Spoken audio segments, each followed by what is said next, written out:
Chopping skates, that's what they were doing last night. Edmonton against Dallas, Evan Bouchard on Roope Hintz. Nice ankle you got there. Shame if anything happened to it. We have a fun show coming up today. Thanks to everyone who's in the chat already. Appreciate everybody watching and listening on your favorite podcast platform. Edmonton 4, Dallas Stars 1, but the big story is coming out of this one. Well, Edmonton grabbing a 3-1 series lead, one game away from making a second Stanley Cup Final appearance in as many seasons. But all that everyone is talking about is, one, Zach Hyman out for the season on a hit by Mason Marchment last night.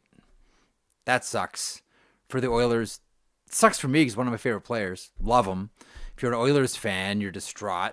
That's really awful. The saving grace for the Oilers, as we've been talking about all through these playoffs, is this is a really deep roster. This team has a lot of depth. All of a sudden, like, you're not going to put someone in, hello, Jeff Skinner, that you're going to look at and say, this guy doesn't belong in the NHL. But the other thing, and we'll get to some of this here with Shayna coming up in a couple of moments. Mario Cecchini is going to stop by, the commissioner of the QMJHL. Evan Bouchard chopping Roope Hintz on the foot.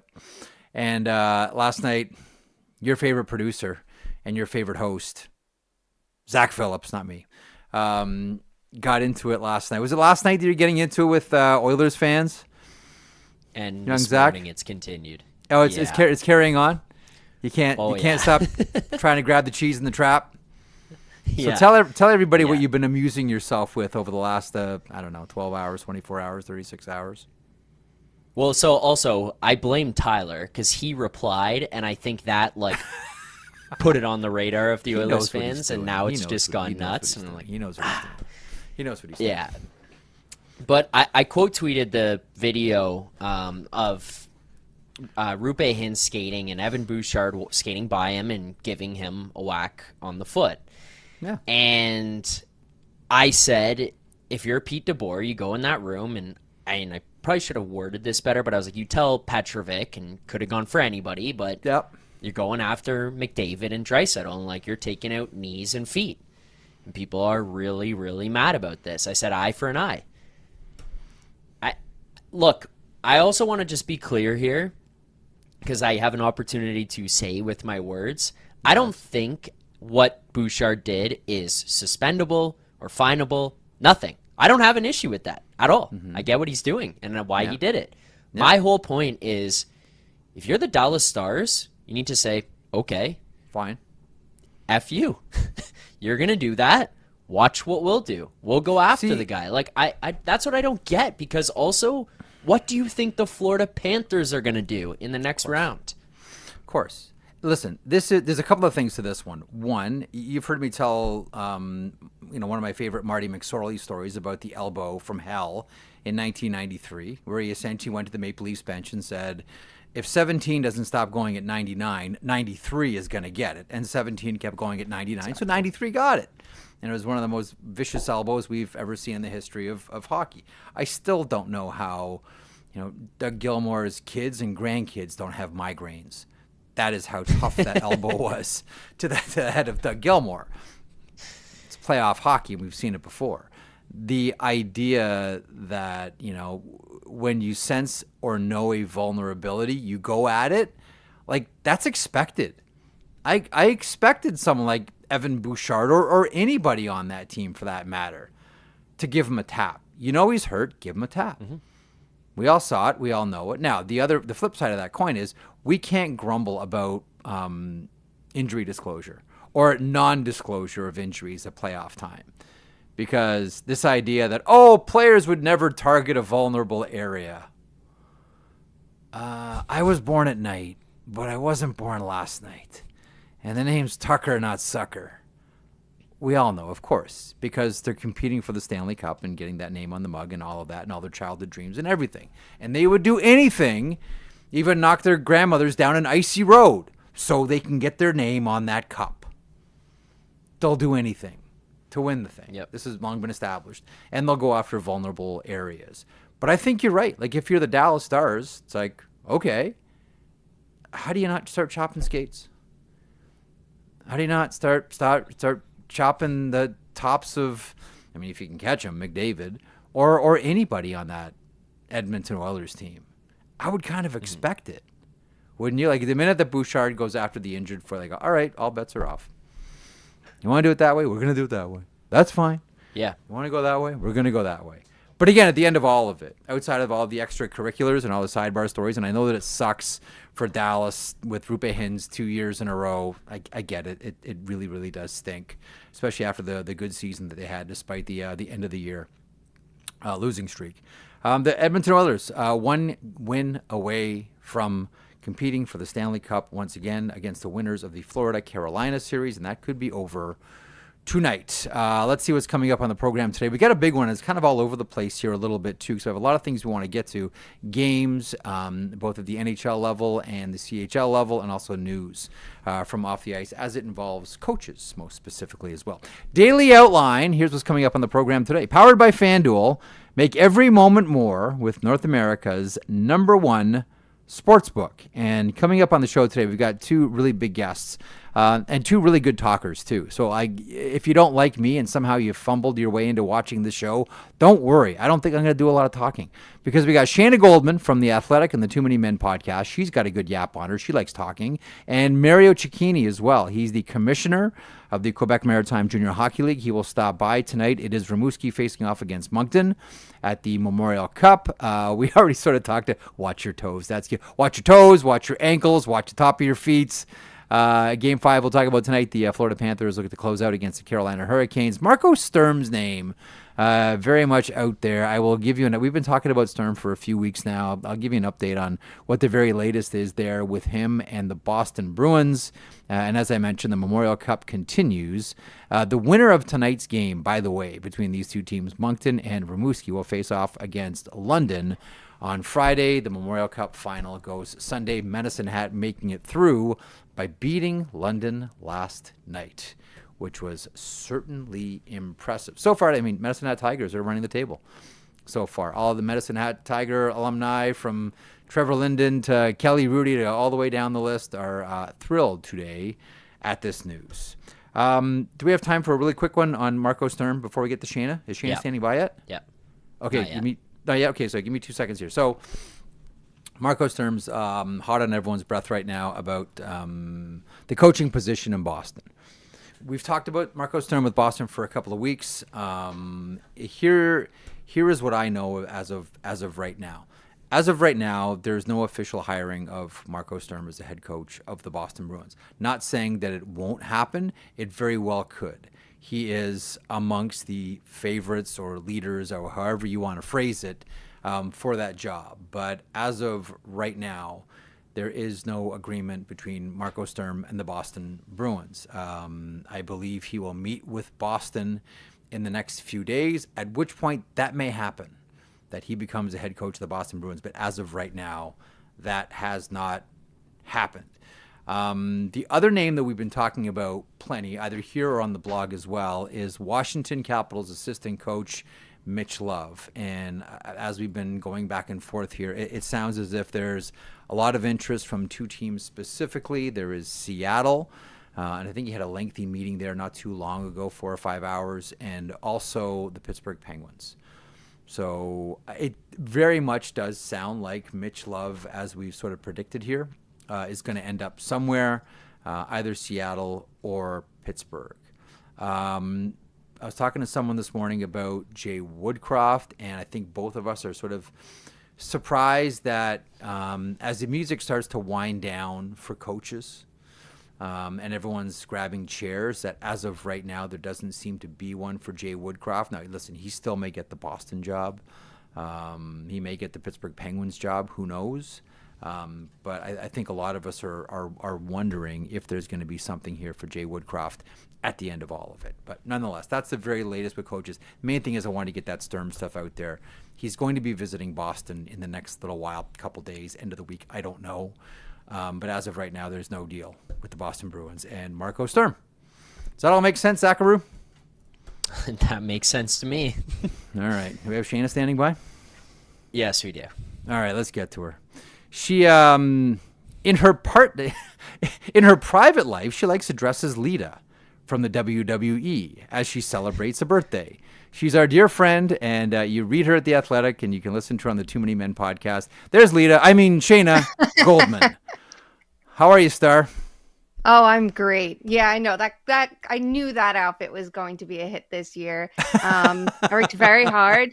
Fun fact for you, that top was 3 pairs of stockings cut up because that is how she wore it. I went and rewatched the 2001 Survivor Series to get all of the details on that to replicate No way.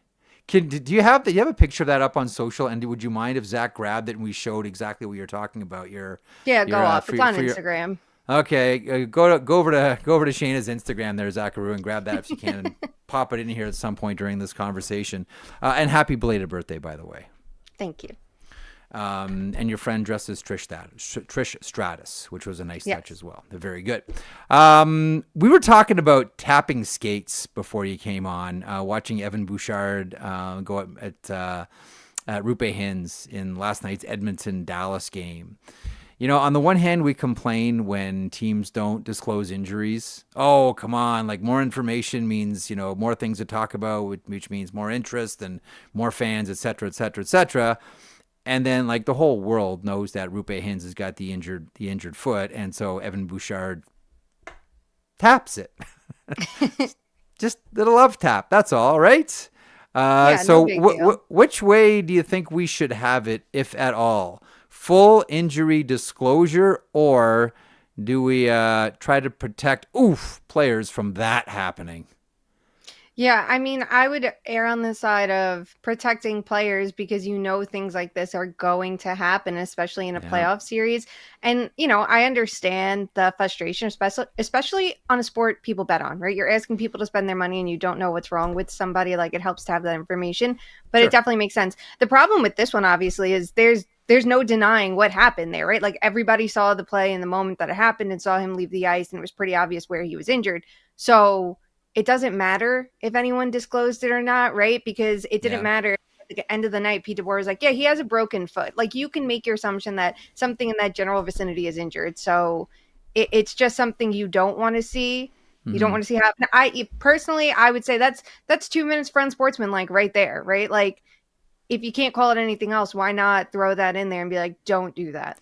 But here's the thing about that. It's an interesting point that you raised, because if he wasn't injured and Evan Bouchard did that, would you call it? Or are you just calling it because we all know that he's injured, therefore there should be some special type of guardrail around Rupe Hins getting hit that way? You know what I mean?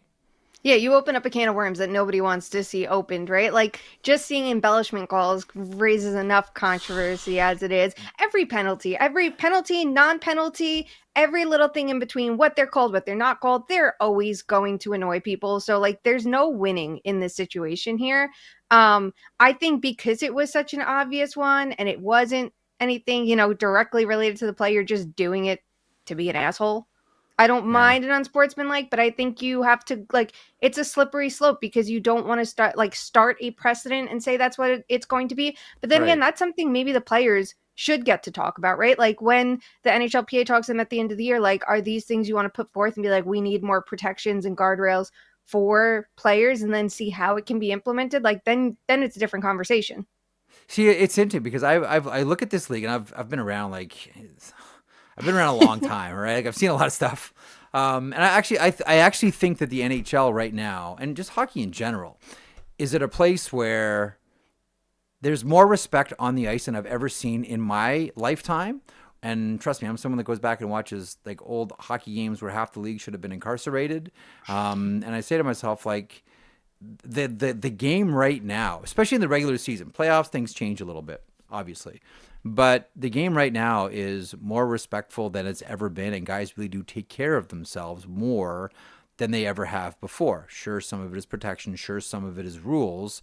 But really, I know guys are out there to hurt each other. And I always kind of cringe when I say, no one wants to get hurt. No one wants to see anyone hurt out there. Like, you want to talk about bullshit? Like, stop. Like, seriously, like, if you want to go down have that conversation, Shayna, like, that part I will not listen to. No, I'm not gonna listen to it I will either. not listen to that whatsoever. I just don't think that people want to see someone severely punished, and they don't want to be responsible for it. But I look at the game right now and I say, like, it's more respectful than I've ever seen in my lifetime. Agree, disagree? I would agree with you. I definitely think it is, and I think it extends past in-game stuff. It's Marc-Andre Fleury's retiring and how everybody's treating him, right? And Alex Ovechkin saying we all need to shake his hand and things like that. Like, I definitely agree from that standpoint. I think in the playoffs, you still have players going out to hit the crap out of each other. Like, that is their job at the end of the day, right? And it's something that's been talked about a ton this postseason because of the Florida Panthers. And to an extent, I would say, yeah, they're crossing the line in a lot of ways and they're not respecting it. They're trying to win. They're trying to hurt their opponent and wear them down. But on the flip side of it, if you're the Panthers, you have to look at it and say, why the hell wouldn't we do this? We're going to play this way until we're outright stopped, right? If nobody's going to call everything, why would you change what you're doing? You toe the line until you can't anymore. And if it seems that you can keep towing the line, you're going to push it further. Like, that's common sense, right? And that's why there are officials and referees and things like that to put a stop to it or let them know, like, nope, the line has to be set further back. But until someone does that, why would you change it? Absolutely. But here's oh, by the way, there's the shot. Oh, look at that. Lita. What's your friend's name, by the way, who's dressed as Stratus? Emily looking very serious, by the way. Well, we had to study our pictures, but it's fun. Like, so these outfits, if you want me to get like super nerdy, these are fully upcycled outfits. The top and bottoms that Emily's wearing, they're both from Depop. They're secondhand. And then I tweaked them. And that jacket was from last year's costume. It's something I made out of spare fabric and then was able to rework for this year. And those tights were part of my costume from last year. So we keep this going. It's the third year straight of wrestling outfits. Do you already have next year's planned? No, I don't. Last year, I knew we were Julia Hart and Sky Blue last year. And I knew immediately, like, we're going Trish and Lita next year. And I had it in my head for a year thinking I'd plan early. I did not. I did everything the week of. And this year, I don't know. We might wave back into being men next year. Like, we've done the Young Bucks before. So maybe that's going to be the move. But we have some time to decide. All right, you got a few months here to mull it over. Getting back, one more final thing on sort of, pushing the line, stepping over the line, respect, et cetera, et cetera, et cetera. Hockey is always in a weird place of wanting to portray itself as being respectful, yet at the same time, and this might just be like I'm just like getting old and cynical. I don't know, Shayna, if I've ever thought this. I can't wait to watch these two teams respect each other tonight. Ooh, man, this is going to be awesome. You know what? You know how much respect these two teams have for each other? Oh, I can't wait to watch this. Like, respect is kind of a double-edged. So, like, no one's going to watch a game where, oh, I can't wait to watch these two teams be respectful to one another. Yet, off the ice, all we keep hearing people talk about is like, oh, I respect this, I respect that. But I don't know. It's a weird, that's the word. I'm sorry. Think about it last year. Do you remember Sheldon Keefe's "We Got Respect in the Handshake" line and how much of us gave shit for that? Like, that's not what this is about. If you want respect, you play a different sport. It's at the end of the day, after you're kicking the crap out of each other for up to 7 games, you shake hands. That's the respect I think we all love and appreciate and want to see at the end of it. And then you have the potential snubs or players who are talking. Like, that's what you want to see. That's where I think there's a respect factor. But otherwise, you're like, okay, that's not what you're here to do at the end of the day. Yeah. Do we see, speaking of Handshake Alley, do we see it tonight? I think having Reinhart and Michalabek is a huge advantage for Florida. And the fact that the Canes are not getting those reinforcements on the back end is going to be really tricky. I think there are things for the Canes to take away from Game 4 that can help them win tonight. And I want to see Jacob Slavin play 25 plus minutes a game. I don't understand. 100%. Yeah, that usage in games 1 through 3, I don't understand. And I know everyone's like, well, he doesn't play the power play. His minutes aren't going to lead the way. Well, okay, look at the regular season. He didn't play power play. He was the average ice time leader for the Canes at 5-on-5 and in all situations. And you saw how outstanding he was, especially with injuries. Yeah. You should be playing him more. It's different in round 1. Saying play 28 minutes a game, but here you are in round 3, do or die. I think that's going to be, that's going to be a big factor. I was talking to Greg Wyshynski yesterday about something, and that was the Florida Panthers and their, I don't want to say inability because they did get it done, close out at the first opportunity, whether it's Tampa, whether it's Toronto most recently, and now they had a chance to dust Carolina in 4 and couldn't do it. Is that a thing? The fourth win is the hardest. They all say it. Of course, we all know it. Of course it is, but like that seems to be like one of those things that distinguishes you from other squads. Like, do you have that? Yeah, this is going to be the hardest, and that's why we're going to go out there and we're going to chew on these guys. Yeah. It's the killer instinct, and we know that the Panthers have it, but you can even look to, last year in the Stanley Cup Final, that series went to 7 games. I think there's two sides of it, right? Because you have teams in that desperation factor to extend the series. We saw the Leafs have it until they didn't. We saw the Canes have it in game 4. Mm-hmm. But yeah, it is something. If it becomes a trend, and it seems like it's starting to develop into that, but I'm not totally concerned about it yet. Like, if the Panthers somehow let this series slip away and it goes to 6 or 7, it's like, okay, maybe we can have that conversation, right? But they were very shorthanded last game, and you have the Canes who were with their backs up against the wall, and Frederik Andersen was playing the way he did all postseason to this point, that I'm not completely worried about their closeout ability. Like, they've learned, they've been very seasoned over the last 3 years in their playoff experience, that they know how to get it done. So at the end of the day, I still think that they will. Okay, so a couple of things here. So Patty Bow in the chat, a couple of things from the chat for you. Respectfully, handshakes unless you are Lucic and threaten to kill that one Habs player. I think it was Weiss. Yes, it was Dale Weiss. Yep. And Colton Davies submits, our junior hockey expert around here. Colton says, Shayna's thoughts on Logan Stankoven this series. Man, that was a hell of a shot last game. Whew. I mean, I think he's the standout player for the Canes so far this round. And I know everyone's looking at, Logan Stankoven's having a better postseason, or round 3, I'm sorry, than Mikko Rantanen. Like, okay, can we just separate them for a minute? Yes, that's true, but we need to separate them. I think that this is the kind of player, you look at the game that he plays, him and Seth Jarvis couldn't embody Canes hockey anymore if you tried, right? I think he is such a good fit, and you see that he has that ability to rise to the moment in these big time games, right? He had the experience last year from Dallas. Now he has it for the Hurricanes, and you go, this is someone that's going to be so good for years to come, right? And with the Canes, I know everyone's going to talk about, especially if they lose in 5 and go, you need to blow up the system and you need to go with that.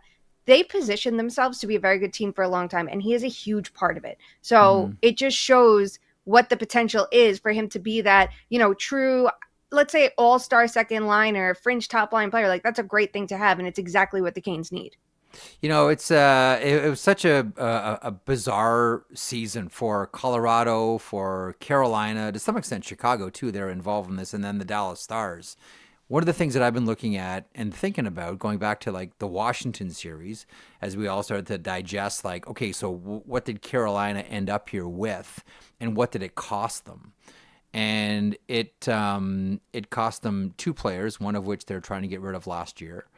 And they got Taylor Hall, Logan Stankoven, 2 first-round picks, and $6 million in cap space over the next couple of years.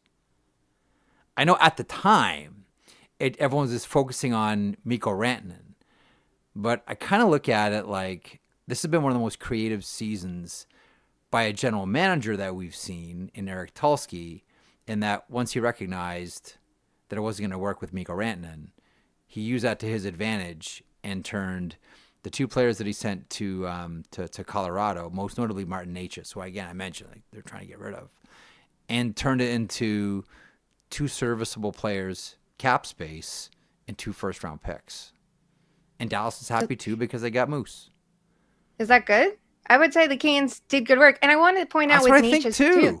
Yeah, keep in mind, if they had moved him last summer, they would have been selling really, really low, right? They wouldn't have gotten that first return for Rantanen. They wouldn't have gotten the second return that brought in Stankoven if they had moved Necas at the time. It was a calculated risk, but it was a patient approach that I think needs to be applauded by Eric Tulsky. It was gutsy. It was gutsy to say, no, we're going to hold on to him. We're fine. And then just when everyone sees he's popping off on the score sheet, but below the surface, I think some of those concerns about his game were emerging, right? And some of it was where he was playing, and, his line mates weren't the best there. You're playing with guys like, Jesperi Kotkaniemi, like maybe you're not going to pop off enough below the surface, but there were signs that the scoring was going to slow, and then it did. Mm-hmm. So I think he played that one perfectly. But yeah, you look at it with the Rantanen situation. Could they have gone into this postseason with Rantanen and had that all-star player at the top of their lineup. Because when you look at the Canes versus the Panthers right now, I know everyone's going, see, the system doesn't work. No. I think if you're going to go apples to apples, it's both teams are really good forechecking teams, but one has a lot more skill than the other, right? Mm-hmm. The depth is just different. So having someone like Rantanen, maybe that would have helped there because it's that all-star talent that they've needed, but it's not like make or break, right? Because if he didn't fit there and the vibes were off and he wasn't playing the way that they needed, then are you hurting yourself just because you think you need the big name player versus having a guy like Stankoven who clearly fits in, and Taylor Hall, who, it's funny, at the time of the trade, a lot of people were like, Taylor Hall's washed and this and that, and he's so injury prone. Like, no, there were good signs below the surface. If you went through all three zones tracking, you could see just what a scoring chance creator he was in Chicago, especially with that puck movement. That is exactly what the Canes need, and he's been a really great fit there. And he's happy, and they're happy with him, hence a contract extension. Okay, Dallas and Edmonton. It does feel like we are marching towards an inevitability here. Does it feel that way to you, even with the reality of the Connor Brown injury and now Zach Hyman out for the remainder of the season with upper body surgery? Let's not say shoulder. Upper body surgery. Like, he's out for the year. Say what it is. Listen, the worst is, like, it's a body injury. Thanks. Yeah. Like, no more details. It's the legacy of Chris Botta, former communications director for the New York Islanders, in a very famous press release. I wish I'd saved it. I would put it up frame behind me right now. Rick DiPietro will not be available for tonight's game due to general body soreness. I'm recalling Chris. That's a Picasso, buddy. You like that one? You like that one? Anyway, that is his legacy in the NHL. So even without those two key players, you still have that soap and warm water feeling for Edmonton? Yeah, definitely. And I'm not going to be surprised if the Stars push it an extra game with those injuries in mind, but it does feel like at the end of the day, we're getting a Stanley Cup Final rematch. And I do think it's funny because I think the Canes and the Stars are being talked about in very different ways here. And yes, the Stars now have 8 more years of Mikko Rantanen. It's totally different than saying anything else, right? Like, they're still in a good position. Yes, they've moved out some of their young talent. Yes, they don't have a ton of draft picks at this point, but you know that guys like Wyatt Johnston are going to become those difference makers, and their AHL team is very good. Their prospect pipeline is very good. You have guys like Thomas Harley. Like, you have young difference makers, so you can still make it work. But you look at it and how they've fallen off now. It's 2 straight years that they're struggling against the Oilers. And last year, one of the bigger problems was that the scoring depth was a wreck, and their power play, I think it was 0 for 14 in round 3 against the Oilers last year. This year they come into it, there were signs that they could run into trouble offensively because their 5-on-5 scoring through 2 rounds was not very good, right? And in round 2, they weren't getting enough depth contribution. So if Mikko Rantanen slowed down at all, they might have been in trouble. And then game 1 happens, like, 3 power play goals. Tyler Seguin, Mason Marchment, Matt Duchene, they're all chipping in. Okay, maybe you'll be just fine. And then very quickly you go back to game 2 and it's like, nope, back to reality. This is what everything was pointing to, and they haven't done anything since. They're 5-on-5 goals per 60 in round 3, I think, is 0.98 per 60, something like that, versus the Oilers, who have around 3 goals. So you just see that huge difference. They're getting outscored 9-3 at 5-on-5 in this series. They're getting absolutely crushed offensively. The power play is not making up for it like it did through 2 rounds. What are you going to do about it? And then last night, the top line responds with one of their worst games of the playoffs. So, it's not an easy situation. Well, other than the drive, Mrs. Kennedy, how'd you enjoy Dallas? One more thing. one more thing on the Stars here. Wyatt Johnston and the dashes. Now listen, I understand plus minus is more a reflection of the shooting percentage of everybody else on the ice around you, blah, blah, blah, blah, blah. Dash 17 ain't great. And what I was thinking about this morning as I was walking my dog, because I have no life when I think about things like this. You know who his minor hockey coach was when he played with the Marlies from Bantam to minor midget? No. Paul Coffey. Paul Coffey. This is a you fact, not a me fact. I know you like to swim in the deep water. I'm just testing where we're at here. Paul Coffey, who's now on the bench with the Edmonton Oilers. Does he know something about Wyatt Johnston's game that tracks back to when he was 14 and 15 years old? Shayna Goldman. I know, I shake my head too. I just think that it's in this world right now where we try to like draw lines between everybody and this person knows that person through this person and blah blah blah blah. Paul Coffey coached him leading into his draft year with that Marlies team, which couldn't do anything because the Don Mills Flyers with Shane Wright and Brendan Othman and Brant Clark were just so good. But anyway, I digress. If you were, I love doing this, like from the first week of the playoffs. If you were handing out the Conn Smythe Trophy right now, like there was a time where Mikko Rantanen was getting that thing. That ship has probably sailed. Who's getting it now? And is it just the obvious Connor McDavid? I mean, it could be. He's been outstanding, right? And I think we had a quieter round 2, and then immediately the Western Conference Finals starts, and you just see him dancing off the rush, speeding around everyone, making everyone around him look so stupid. And, it's hard. It's hard to pick someone else outside of him if we're going with the Oilers. Like, he's definitely up there.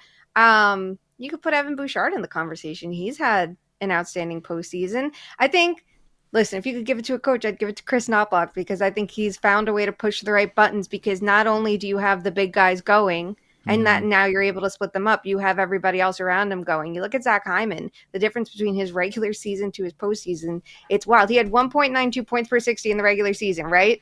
He's at 2.49 points per 60 in the playoffs. Ryan Nugent-Hopkins, it's an even more dramatic split. He's scoring at a rate of 3.74 per 60. Yeah. So you're like, okay, Chris Knoblauch has figured it out. But also, what's the common thread? Those two guys are playing with Connor McDavid again, and now they're scoring, unlike the regular season. So, yeah, I'm going to go Connor McDavid and Evan Bouchard if I'm going Oilers. And then I guess, do you want the Panthers pick?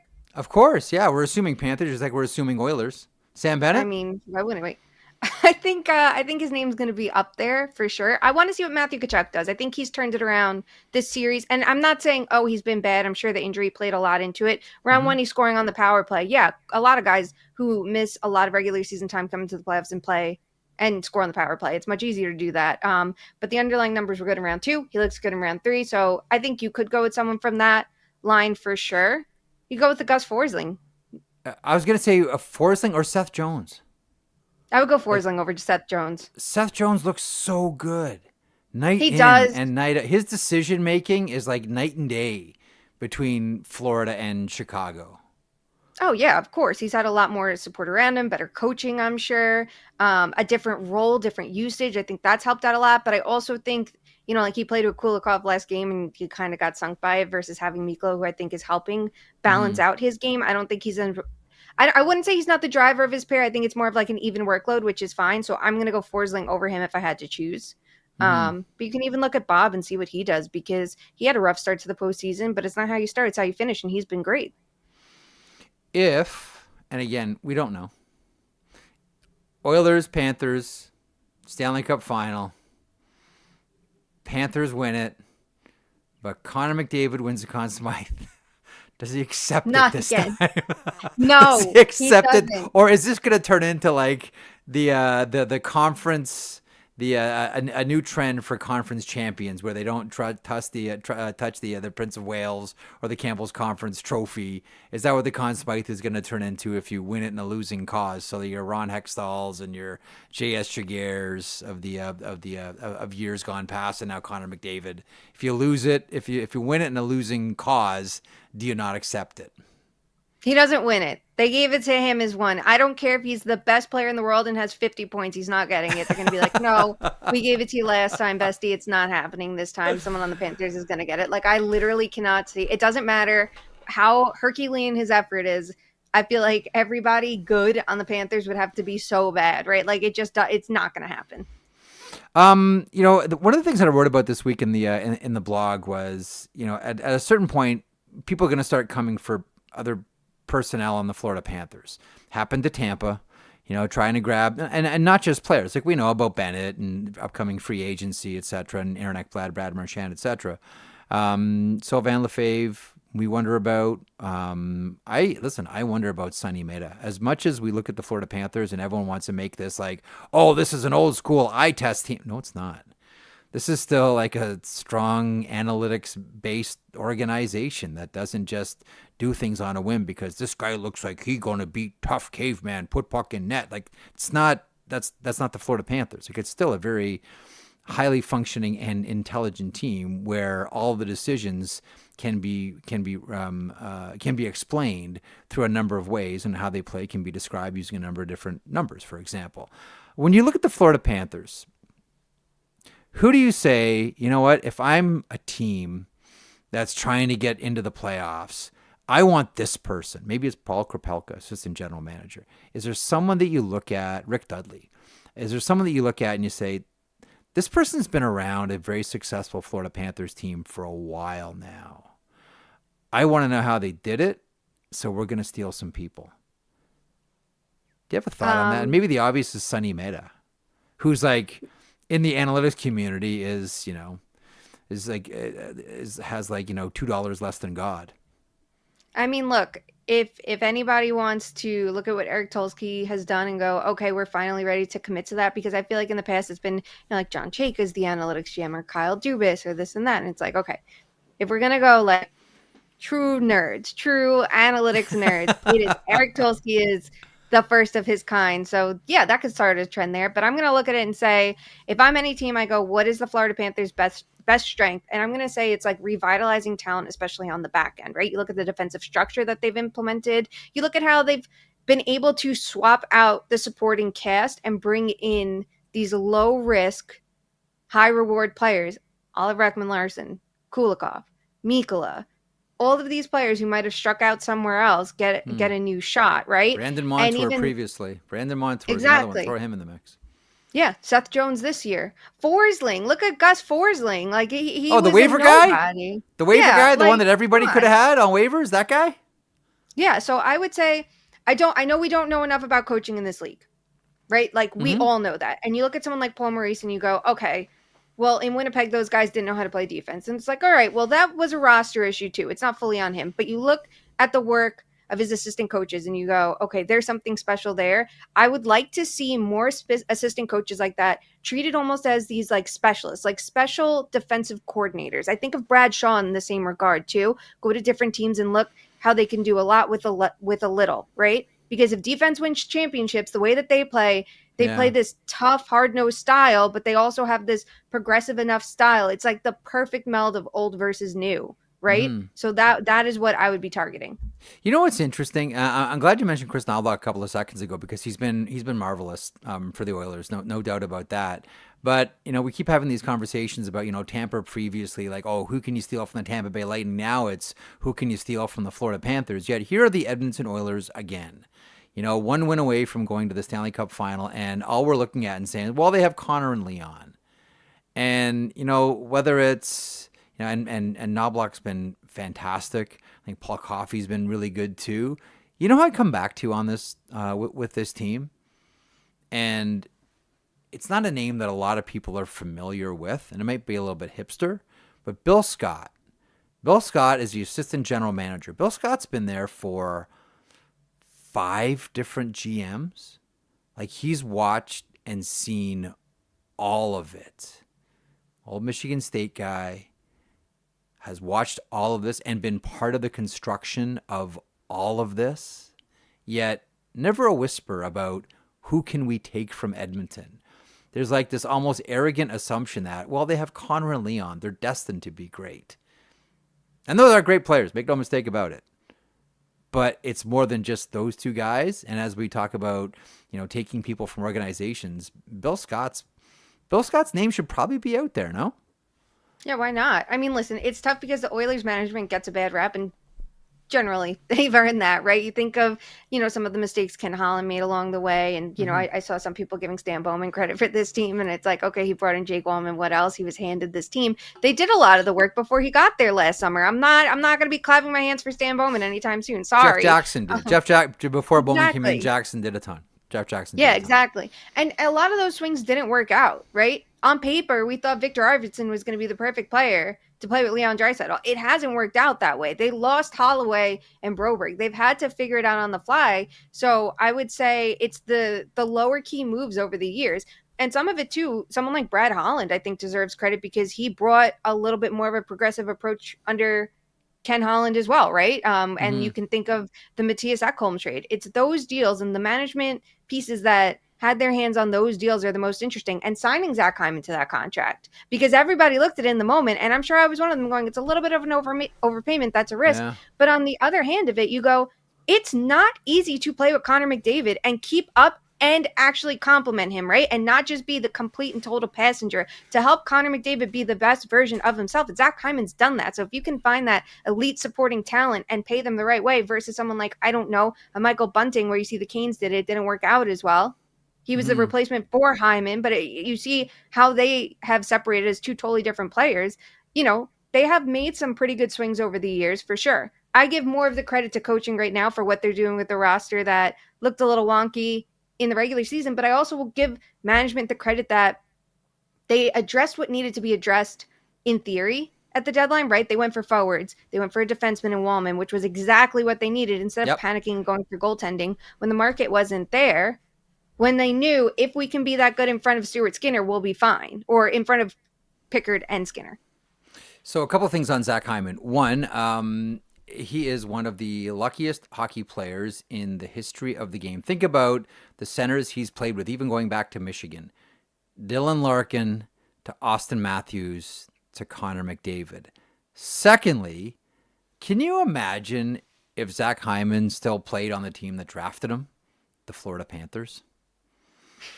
Could you imagine? Then you add Hyman onto this group I really of criminals. wonder what he would have been there. Would he have been like this elite third line player? Would he have been a really good second line winger? Or would he have been that elite? You must have him on your first line. It's a great question. So listen, so much of hockey is luck and circumstance. I agree with you 100%. I don't know that Zach Hyman turns into the player that he is now with that addition of the Florida Panthers, because we tend to think now the Florida Panthers, going to the Stanley Cup Final, marquee franchise, and everybody wants to steal players and steal management and blah, blah, blah, all these types of things.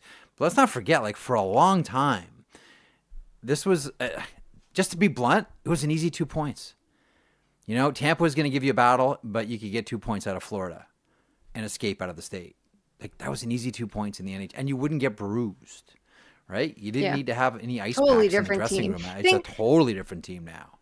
Think of when they lost under Brunette. You know, that was like a pure rush-based team, too. Like, they played different stylistically. The other part of it, too, is, you know, the path of a player can be what seasons them and makes them this player. That experience of Zach Hyman for not sticking from the team that he drafted and maybe getting time with the Leafs and Austin Matthews and learning the pain of losing, but also learning how to play with an elite center who is that amazing goal scorer. Now you're going to play with Connor McDavid. That is a totally different player stylistically, from the speed, from, you know, he's more of a pass first player. It is so different. So now you're learning and adjusting on the fly to playing with someone differently. It's going to round out your skill set too and season you in a different way. That's a great point. Shayna, this is awesome. You're awesome. Belated happy birthday. Thanks for allowing us to share your Lita picture, which is just all too good. I mean, you're the best. You're fantastic. We will catch up soon. Enjoy what could be Handshake Alley tonight. You'll be good. Thanks for having me. There she is, Shayna Goldman from the Too Many Men podcast and The Athletic. A question in the chat, by the way, from young Matt. More should be discussed about Maurice suddenly leaving the Jets and then taking the job in Florida. I don't know if this will ever admit this, but I think that was Paul Maurice. Again, this is just my belief here. I believe that Paul Maurice did the Winnipeg Jets a solid. The Winnipeg Jets it's not a major market. And a lot of people have maintained that Kevin Cheveldayoff has the hardest job in the NHL as general manager. To, you know, get talent to stay. And he does. Like, a lot of people sign long-term contracts with the Winnipeg Jets. He's done a great job constructing a consistently competitive team. I think that Paul Maurice had reached his end with the Winnipeg Jets. And Paul, knowing hockey as he does, probably looked at this situation and said, it won't be good if I'm fired by the Winnipeg Jets.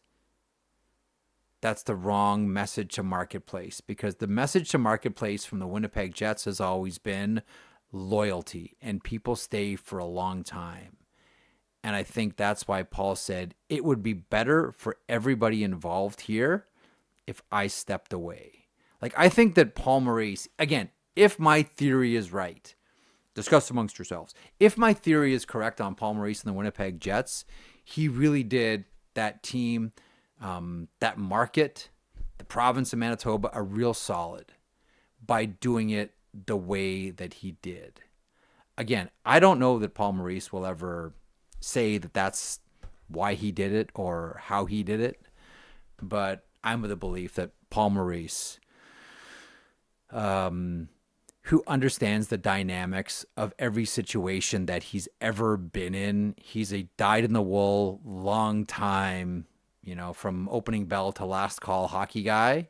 I think he read that thing perfectly and said it would be a lot better for this team if, now that I understand, like, it's probably at the end of my line here, if I walk away.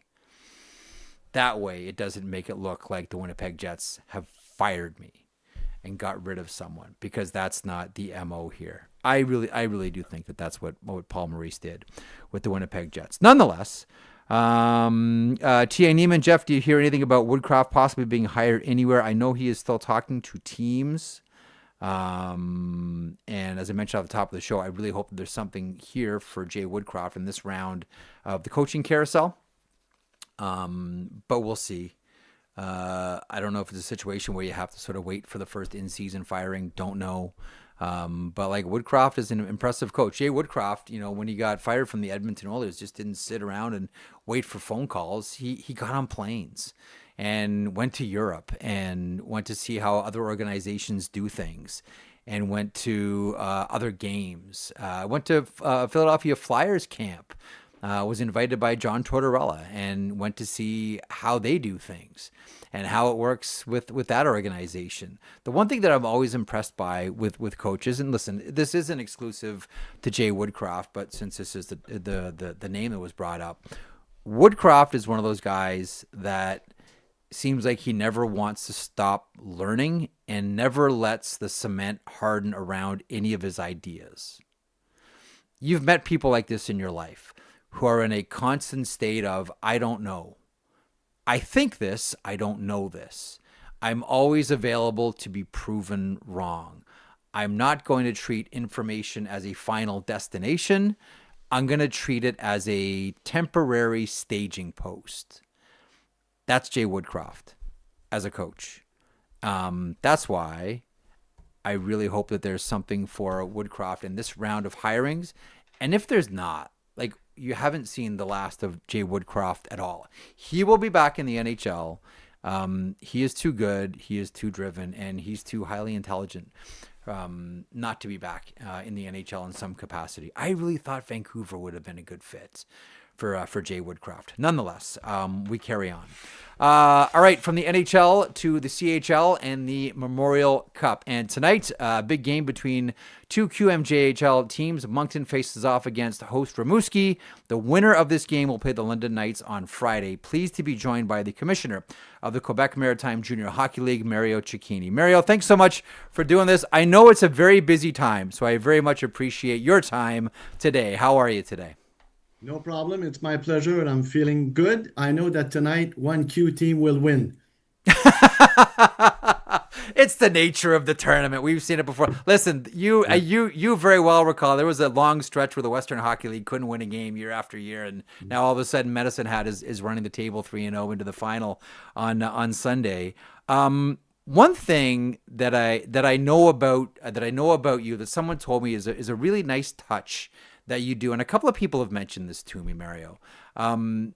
As commissioner, you like to visit every single rink in your league every year. Like, you'll get in the car and you will drive to all of these rinks. Now, Rimouski is hosting this year. Rimouski has a long history, and we think of Sydney and Brad Richards and Vinny LeCavalier, etc. Yeah.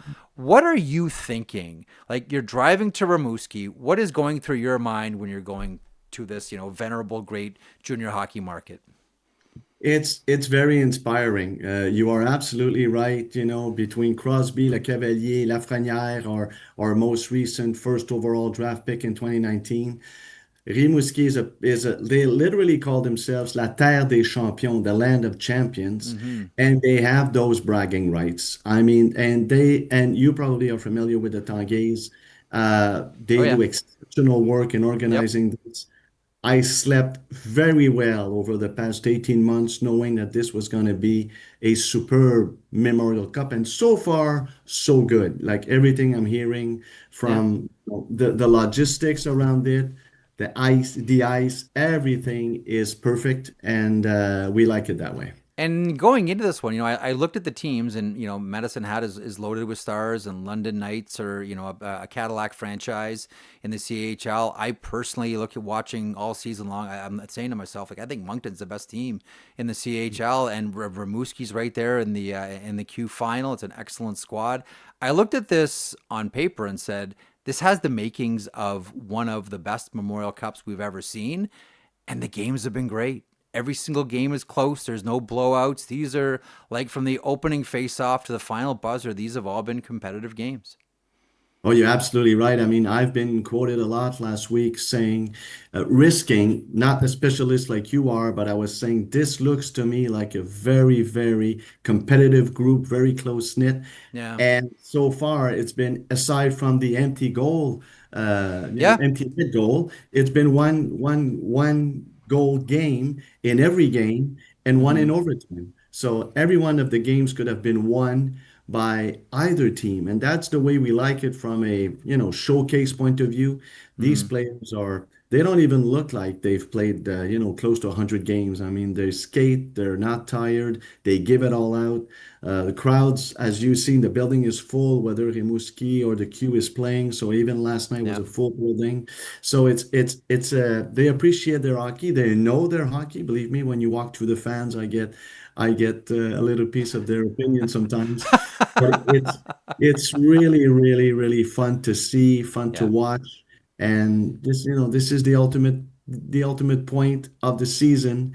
And we'll have a very interesting weekend because I don't think, like, to your point, the Tigers made it to the finals, Yep. but I'm sure they are sitting there today. By no means are they thinking that it's going to be an easy win on Sunday. If they win, No. it's going to be a tough game because it's all been one goal game. So you need to be on top of your game. Looking forward to tonight. I mentioned off the top that, you like to drive to all these arenas. Yeah. And, hey, listen, Newfoundland's on the horizon next season too. So you get to go to one of the best places in the entire country. Why is that important to you? Like, there's a couple of other Q issues that I want to get to, but I'm curious, like, from a commissioner's point of view, like, it seems like this is near and dear to your heart. Like, why does this matter to you? Well, you mean about Newfoundland, about being No, there? no, I mean, like, going to every single rink. Oh, well, listen, my upbringing was in radio, in media. And as you know, contrary to TV, where it's all centralized production Yeah. would be, Toronto, Montreal, and it's the same everywhere. Radio still lead the opposite. So I was brought up Yeah. going to markets, feeling the place, understanding what people go through, and obviously being driven by the local market, like what actually matters to these people. So when I go to the city, I sit with everybody. Usually it's going to be the president, the social person, the marketing Sure. person, the ticketing person. We have meetings all day in most places. And because I get to talk a lot to the ownership, but I don't get like the daily stories that you will never get if you don't set foot in the arena. Then I get to see the building, sometimes meet the mayors, meet the Yeah. city, yeah, meet the minister, even in some cases when we want to rebuild some arenas or ask for funding. So you need to do this, in my opinion, to get the pulse of every city, of every situation that might arise. So I'm totally in tune with the ownership group and the challenges that they face. But nothing beats meeting the people face to face and hearing Yeah. it from them firsthand. I'm glad you brought up your background in media, because you and I overlapped in a couple of places. Probably. I started at telemedia. Back in 1995, I started at telemedia, and then from there I transitioned to Chorus. Now, you were, of course, based in Quebec, and I was in Ontario, but like you, I grew up, radio was my first love. I can still remember my father, taking an old little radio. My mom would send me to bed midweek games. I couldn't stay up to watch all three periods. And my dad would put a little radio under my pillow, and so I listened to hockey as much as I watched hockey. I mean, the media environment right now is more competitive and more different than it's ever been. I mean, you've seen it from the sort of root to the fruit now, from the the beginnings of, hockey on radio to now social media and streaming, etc. What are the challenges that the Quebec the Quebec Junior League faces, not unlike the OHL and the Western Hockey League, but the Quebec Maritime Junior League face when it comes to how to handle media and how do we get a big megaphonic voice to our sports? Well, the challenge right now, mostly, I would go back to what you just said, and I so much relate to your story about the radio because I went to bed every night. There was a show on CKC, a flagship telemedia station in Montreal that had all the score recaps at 11 p.m. So Yeah. I would stay up late to see what happened. But the local aspect of it, I think, is our biggest challenge. We are so, with our teams entrenched in the community.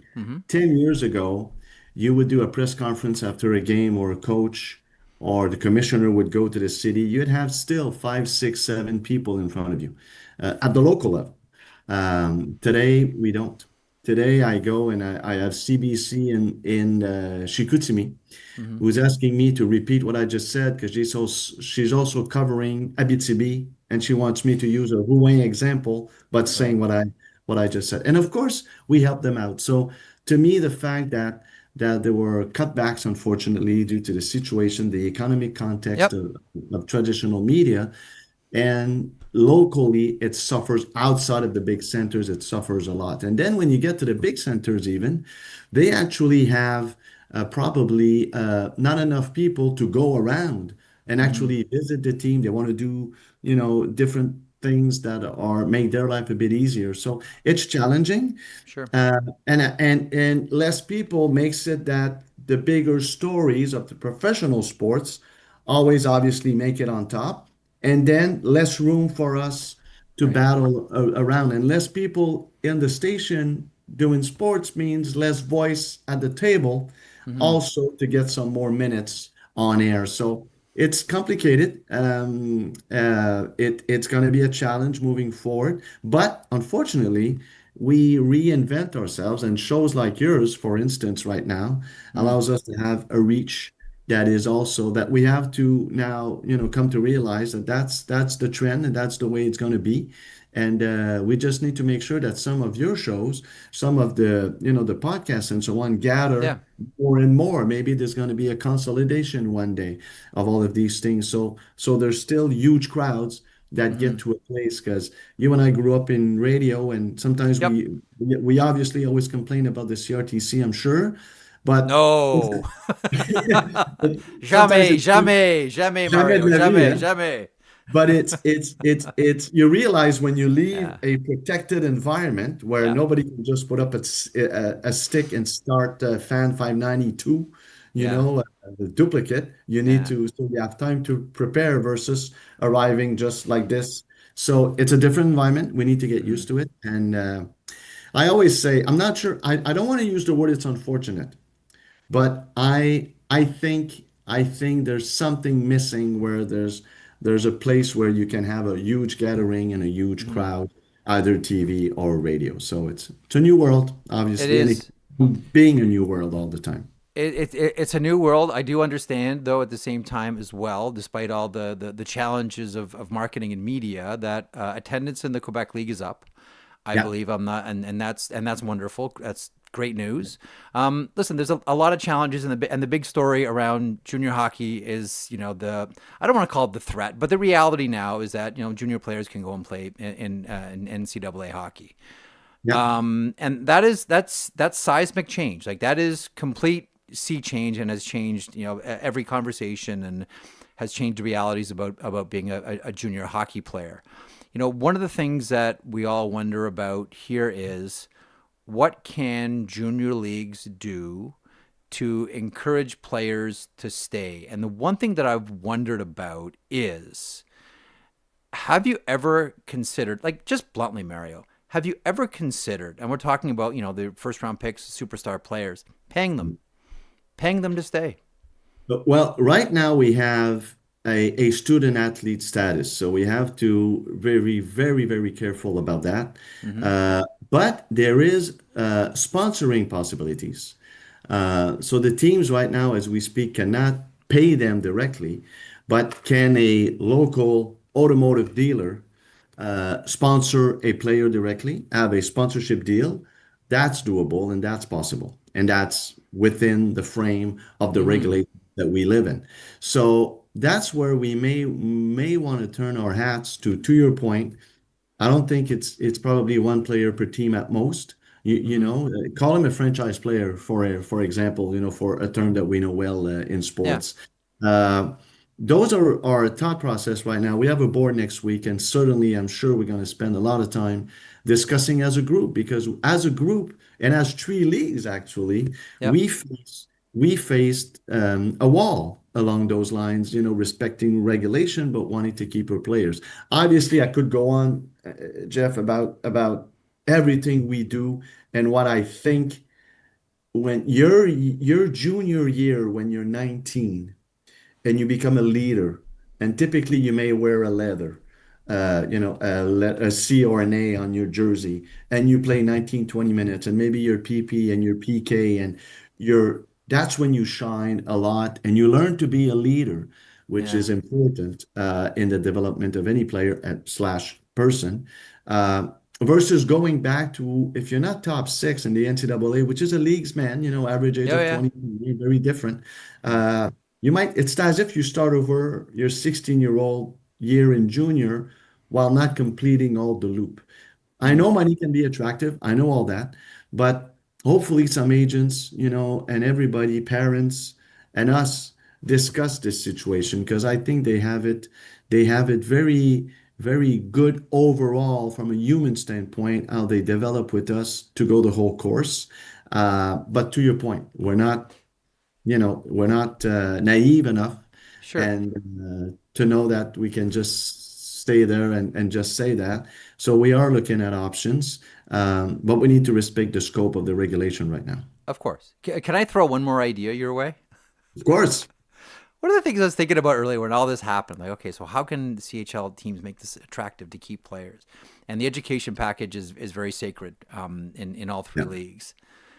Has there ever been conversation about making the education packages transferable to a family member, someone else, as a way like, hey, you know what? Stay here. We know you're probably not going to use your education package. You're going to go on to the NHL, etc. You can transfer that education package. Yeah, interestingly enough, since November, Mm-hmm. it's I had not heard it before. I was told by Gilles Courteau, Oh the wait, former yeah, commissioner, uh, that it was like when it was in the beginning of when school scholarships and the whole idea started, and which is back in the 80s, I believe, or early 90s. mm-hmm. Um, it was sort of, broached as an idea, but dispersed very, very quickly. It came back up since November 7th, the famous date when the Yep, NCAA officially voted in that new rule. It's yeah, something that I would not say, Jeff, it's on the table right now, like it's not okay, right now contemplated, but it's been mentioned. So I would not be surprised that a team or two brings it up, actually, as I said, next week and part of the conversation. And yes, maybe it's a very good way to me. I can definitely see a family member or a mother or a dad just saying, yeah, listen, part of the decision-making process here is your brother or your sister being involved in the process, so it becomes a family issue. yeah. Uh, it could be interesting. It could be interesting. Okay, I'm out of ideas now. Now I'm just back to just question. That's it. I've got two ideas, and then after that, I'm tapped Great out. ideas. Great ideas. Listen, in Ontario League, we almost saw Muskegon come into the OHL, Youngstown as well. I know U.S. expansion is important to Quebec League as well. Is that still a front burner issue for the Q, getting the tentacles into the United States? Yeah, well, actually, the first answer is always we want to get to 20 teams as fast Okay. as we can from 18 for your listeners. We have 18 in the queue. And yes, the states, I've been in contact with one or two cities down there. It is right now a discussion that we need to have with USA Hockey and Hockey Canada for that matter on the rebound of the conversation of USA Hockey about Mm-hmm. sanctioning and making sure that everything is in order, again, based on the regulation. So we will have those. I mean, I met USA Hockey at the Four Nations Cup in Boston in February. We met again at the NHL meetings in March. We said we'll touch base in July, but at one point we'll need action and we'll need to have a decision to move forward in order for us to decide a course of action that I would prefer be within the scope of regulations right now, obviously, and then we'll advise on where we go. So we are looking at the States, we're looking at some Quebec territories also. So hopefully by a couple of seasons, 3 at most, we have 20, and if we're lucky enough, maybe 22 teams. So that's definitely in the front burner. One final question. I know it's something that I've changed my mind on, and I think and I'll be blunt, I think it's a byproduct of having kids myself, and I think a lot of people have gone through this, and that's fighting in junior hockey. I know that's something that you've been at the forefront of, trying to eradicate. Once upon a time, it wasn't an issue for me, and then I had kids, and now I get that I'm a hypocrite. All of a sudden, that now I have skin in the game. All of a sudden, now I'm turned around on it. But I just find teenagers fighting in hockey distasteful. I'll just be blunt. I know that you've tried to do what you can do at your level to rid the queue of fighting. Where is that challenge now for you? Are you happy with where it's at? Would you like your league to do more? Where are you at on that, Mario? Well, first of all, to give perspective to your listener, because I know you know your numbers well, we went from close to 200 fights, then it was down the last year to above, like between 125 and 150, if I remember correctly. Don't quote me on this, verify me, but I know above 100. We now, the past 2 years, where you're thrown out of the game, and at the second fight. So you're allowed to lose your temper once over the season, but you're still out of the game. Then the second fight, you get a game suspension on top of it, and then it multiplies. We were guessing, I would say more guessing. We're not aiming to have fights, but we were guessing that still the emotion of the game, the habits maybe, we will have between, some were saying 50, some other were saying 25. We actually landed at 34 and 39. For the past 2 years, out of 600 and around 600 games, because we also cut the number of games from 68 to 64, so 612 games the first year, 576 this year. So by hockey terms, people call it reasonable.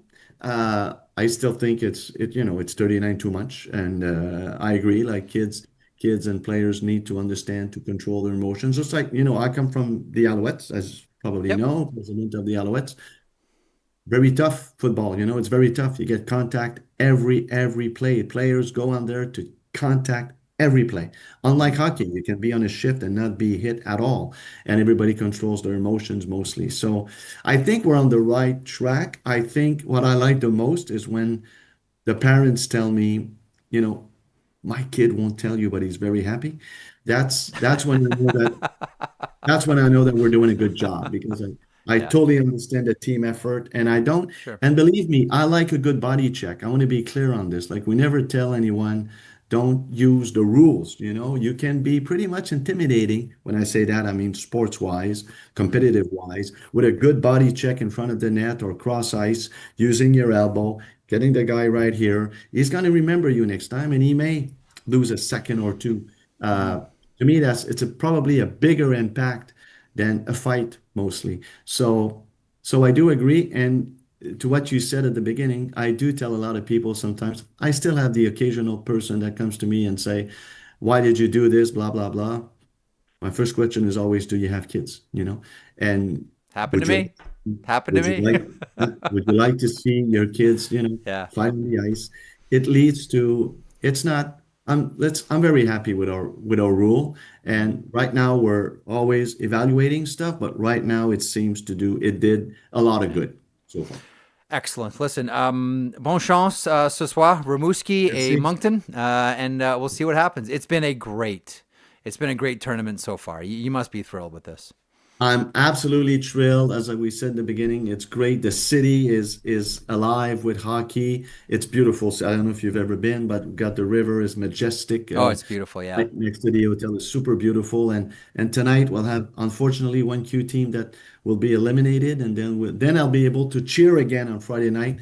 Traditionally, we don't get to cheer often, but as of Friday, for sure I'll be able to cheer for the next two games for our guys. So very happy. Yeah.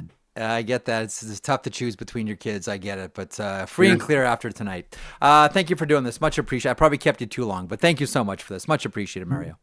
Thank you very much, and Viva Telemedia. The old days. Thank you. Oh, wow. The good old days when I broke in 1995, the days of Telemedia. They were a big publisher, too. Zach, I'm going to sound like the old man again here. You know, I got my start in radio at Telemedia at the Fan 1430, even before it was 5'9". And they were big into magazine publishing as well. Hockey News was one of their main publications. Telemedia was. Familiar. Oh, geez. What other title? They have Good Housekeeping, I think, might have been a big one for them as well. Anyhow. And somehow I ended up here with you, Zach, from the early days of Telemedia. What a life. What a life. You're What a league. Pro's pro. Now you're here with me. Now I'm here with you. But that was a fun conversation with Mario. What do you think? And again, like, I know that they have to be very sensitive about the idea of just flat out paying players, but the idea of having, and I think this one will be a real talking point in the CHL, because we keep hearing about, they have a war chest at Penn State. They're just going to buy players, and who's going to turn down Michigan? And look at what Michigan State is doing, and look at BC and what BU's doing. Like, we get it. I do wonder about it's an interesting idea that Mario brought up, having outside businesses essentially sponsor kids to stay. Yeah. I'm going to... So this is the issue that I'll throw at you that I don't know how much you would be aware of this, but this is the area that I would want to avoid if I am going down this road for NCAA and CHL. Okay. In college football, it's gotten out of hand, where what you will see happen is a kid comes out of high school and he commits to Ohio State, and then comes knocking on the door, Notre Dame. I'm just using hypotheticals here, so people in the chat don't get on me saying, well, that wouldn't happen, but Notre Dame comes and they say, you're getting $250,000 there, we'll give you $350,000. Boom, flips. Now he's going to Notre Dame. And then he plays 1 year at Notre Dame. And then the next year, he played really well at Notre Dame. And Michigan comes. And they go, we'll give you $500,000. Bang, gone. I get it's good for the player, making money, that kind of stuff. But it kind of cheapens what you get with the... Now, this is me sounding like, it's about the name on the front. But it kind of cheapens that a little bit, where it's like you're not playing for team and for program. It becomes a pro. It becomes a pro. It becomes a pro loop. It really does become a pro loop, right? And there's just way too much like jumping, and that's. But the thing is too, like, for so long, the ideals of the sanctity of the amateur athlete with big business around them. Like, that's a bygone relic now, isn't it? Like, we all have our eyes open wide to how everything is done. I just wonder if that's as a way to at least remain competitive with NCAA school, like to remain competitive with college programs. I just wonder if that's one of the ways that CHL teams will look at doing it. Yep. And that's why I threw it out there to Mario. Like, I don't. Ultimately, everything's going to be a family decision now the doors are all open here. I just can't see the CHL saying, oh, well, I guess that's just the reality. So, Caleb Desnoyers from Moncton, go to Nodak or wherever you're going to go, BU. Like, I just can't see the CHL rolling over and just saying, well, I guess that's just the way it is. And the one thing I keep coming back to is like, well, maybe you just make a bidding war between the two. So it's, as Mario said, like the car dealership versus, Michigan's NIL money. That's where we're at in junior hockey now. Which, I don't mind that, to be honest, and especially because in this case you can at least get a little bit more player control, where it's like, okay, you'd have to get traded out of here, but then obviously there can be other things and other ways to get yourself out. But yeah, it is a fair point, because otherwise you just fall real far behind. Like you're just gonna get left in the dust. You know what though? But you know a lot of that stuff. You know what's gonna happen though? I'm telling you, Zach. There's gonna be some kids that go, some kids that stay, and some kids that go and want to come back because they realize that they don't like it. It's not a fit. I actually have to go to classes. What? Go to school? And you have to have like an academic standard that you have to hit as well. Or maybe you thought you were going to go in and play top 6 and now you're getting scratched. So I think there'll be a bunch of kids that go back too. I really do. I think this first year is going to be just weird. Patty Bowe brings up, which I didn't think about at all. All right, Patty. What? Okay. He said, Patty Bowe says, gonna end up with CHL guys making more than AHL guys. I'm just thinking about this. Or no, like, ECHL guys for sure. Like playing the cheese toast. You've got some kid who's playing in the AHL right now or the EC, and he sees like, oh wow, Gavin McKenna was offered what to go to Penn State? What the fuck? I'm going to go back and I'm going to school. I'm done playing AHL hockey. I'm going to school for a year and then I'll come back here. It's going to be a wild time. Like, honestly, the whole thing is going to be a wild ride. Like, buckle up. And enjoy tonight, Rimouski facing off against Moncton. All right. We still have a little bit more to get to here on today's program. A reminder, the sheet is powered by FanDuel. We have one game tonight and one game in the Memorial Cup. The sheet is powered by FanDuel, home of the 7-game parlay. Make every moment more on FanDuel. FanDuel, proud to connect fans to the major sports moments that matter to them. A couple of notes here on this one. I'm curious, I haven't got your thoughts on this one yet. Game 5, Carolina, Florida. Freddie Anderson starts. Sergei Bobrovsky starts. Chatfield, Walker, Nikishin, hey, get to have a look at him again. Sergei Bobrovsky starts, as I mentioned. Sam Reinhart, Nico Mikkola, AJ Greer, all expected to play. Your thoughts on this one? Will it be the 5-game gentleman's sweep? Yes, I think so. I think I've learned from you saying to me the other day that I learned the media thing where it's like a long answer to a short answer. The answer is just yes. I think Florida wins tonight. Cut out the Those guys back. Yeah. I mean, kudos to Carolina, but this kind of feels like to me Paul Maurice walking in there being like, all right, you gave them your one. Let's shut it down. Close this out. Let's go to the next round. Let's go to the finals. When your Leafies won on that Friday night in Sunrise and then came back to Toronto. Yeah. Well, that was like, yeah. Let's just save them. Like, let's just save them. They can start their locker clean out. Like, let's just get on with it. Also, the other thing, too, would be, like, I don't know. You would know better than I do, but I wonder if there's an element of Edmonton is banged up a little bit here. They just lost Hyman and Brown. That's more than a little. I mean, in terms of guys coming back, where Ekholm is coming back. You know Connor Brown will likely come back. You know Zach Hyman is not coming back. So what I mean by a little is like there's probably some returning players in there. If you're in Florida's room, you're kind of saying like, the quicker we get this done, maybe we give ourselves some extended period of recovery time. Shut it down. Let's get this thing over. Yeah. And then you're like, who knows? Maybe Dallas doesn't win another game, and that's it. And they're also gentlemen swept out of here.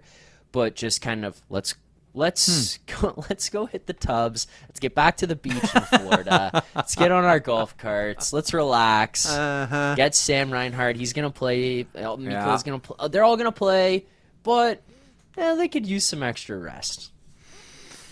Not the worst idea. Like, look, I think it's over tonight too, but we'll see. Like, that was a really gutsy effort by Carolina in Game 4. Now the challenge is do it again with Reinhart, Mikkola, and Greer in the lineup.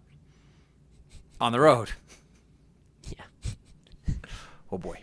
Yeah. Okay. Also, as we mentioned, Medicine Hat Tigers beating the London Knights 3-1 last night. They advanced to Sunday's final. So congratulations to Medicine Hat Tigers.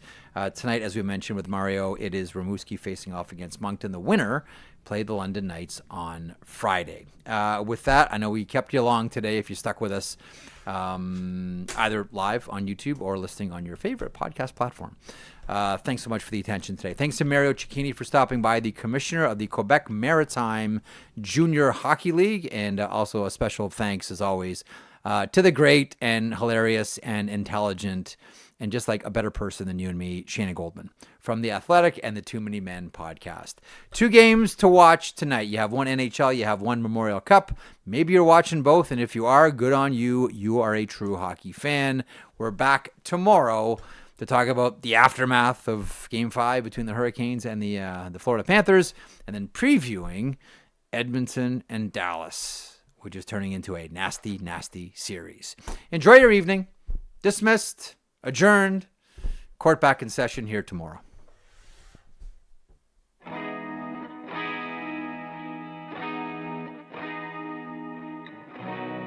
If you enjoyed that video, and we certainly hope that you do, please hit the subscribe button right there here at Daily Faceoff.